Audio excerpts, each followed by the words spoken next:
Oke, halo semua, selamat datang di channel gue.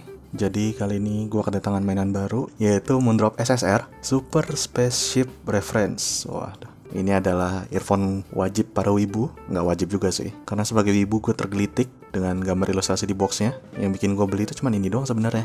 Gue beli di batch kedua, jadi gue PO ikut batch kedua. Yang batch pertama gue nggak sempet, dan kebetulan di batch kedua ini dia ada beberapa varian warna. Kalau nggak salah total ada 4 gitu. Dan kebetulan yang di tangan gue ini dia yang hijau.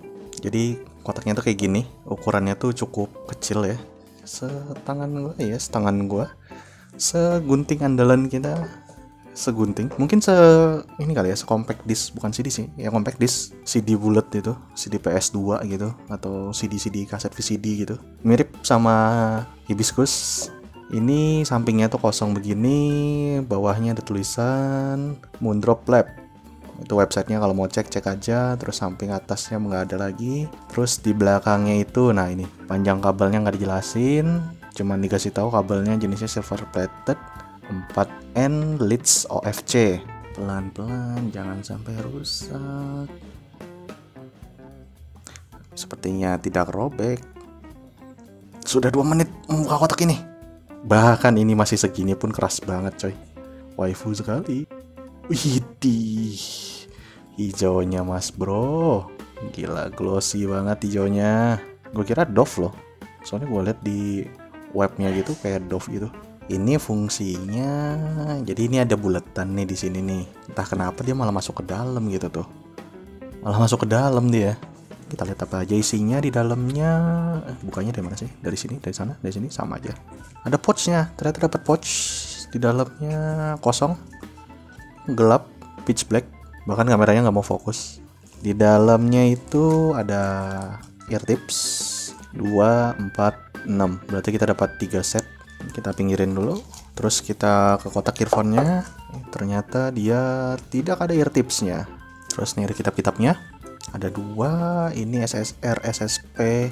Kalau mau baca silakan. Kalau ada yang mau iseng terjemahin silakan. Dan ini adalah kartu garansinya. Simpan aja. Dan ini ada kayak kartu namanya gitu, Moondrop. Kalian kalau mau nge-scan silakan, kalau enggak ya udah. Baru kali ini loh gue ngeluarin earphone yang enggak kepasang ear tipsnya kayak gini. Berat ya. Gue kira plastik gitu loh, ternyata berat, kecil dibandingin jempol gue. Sebenarnya alasan gue milih hijau tuh karena warna pastel palette sih. Ini bagian dalamnya.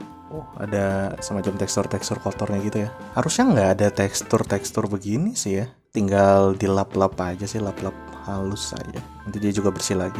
Ini ear tipsnya gelap sekali. Itu small tapi dia agak panjang ke dalam. Terus kalau yang ini dia medium, dia nggak panjang tapi dia lebih lebar. Terakhir yang large, mungkin gue coba yang large kali ya. Tapi kuping gue tuh kuping sebenarnya medium sih. Tapi ya udah nggak masalah. Dan gue suka detail earphone itu, tulisan L-nya tuh jelas gitu, LR yang mana tuh jelas. Gue suka. Di kabelnya kelihatan nggak ya? Ada nggak ya? Nope, di kabelnya nggak ada. Berarti pembedanya itu kalau di kabelnya yang merah ini, yang ada ring merahnya ini adalah di yang kanan, yang putih itu yang kiri. Itu aja pembedanya. In case kebalik. Nice, attention to detailnya nice. Gila, lebih besar ear tipsnya dibandingkan earphone-nya. Gue bakal mengira earphone-nya bakal gede banget gitu. Ternyata mungil. Sekarang gue cobain dulu. Gue cobain main sama gue coba dengerin lagu dulu. Oke, jadi first impresi gue secara build quality dan desainnya bagus dengan harga 600.000, kurang lebih 600.000 sih ya. Material housingnya terasa solid banget. Terus kabelnya, gue demen sebenarnya kabel yang tipis tapi kokoh kayak gini. Dan jacknya itu kayak spesial gitu. Jacknya itu gue lupa ngasih tahu dia itu L-shape. Secara desain dan build quality bagus, gue anjungin jempol. Dan ini ternyata nggak ada mic-nya. Gue baru sadar loh. Gue kira ada mic-nya. Dipakai di telinga itu enak, nggak mengganggu sama sekali, nggak terasa berat dan nggak terasa ringan juga. Gue sempat ganti ear tipsnya dari yang large ke medium. Ternyata lebih worth it. Masuk bisa lebih dalam, lebih terasa lagi stagingnya. Dari sisi suara, untuk soal suara ini cukup objektif ya. Apa yang gue rasain belum tentu bakal sama dengan apa yang bakal kalian rasain. Jadi better kalian percaya sama kuping kalian sendiri aja, cobain sendiri. Lagu-lagu yang gue coba barusan kebanyakan lagu-lagu Jepang dan wibu pastinya. Ada juga lagu klasik karena gue sering dengerin lagu-lagu klasik buat jadiin background noise pas kerja. Untuk device-nya gue pakai Vivo Z1 Pro. Gue colokin ke audio interface XOX K10 biar powernya nambah. Untuk referensi volume di HP gue set sekitar 70% dan volume di XOX itu sekitar 15%. List lagu yang gue coba barusan itu ada 7. Ini list-listnya. Kalian baca aja. Karena kuping gue agak begitu bawel, yang penting lagu-lagunya gak kresek-kresek. Jadi source-nya itu sebagian dari YouTube musik, dan Spotify.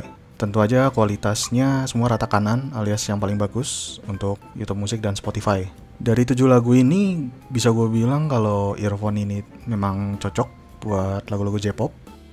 Vokalnya bening banget, benar-benar jernih.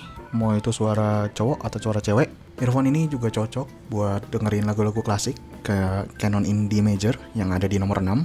Separasi instrumen di beberapa lagu cukup rapi, beberapa tapi nggak semua. Ada beberapa bagian lagu yang terasa banget sibilansnya. Apalagi kalau kalian dengerin lagu macam Love Life atau Bandori atau lagu-lagu yang rame vokal sama instrumennya. Itu pasti bakal terasa.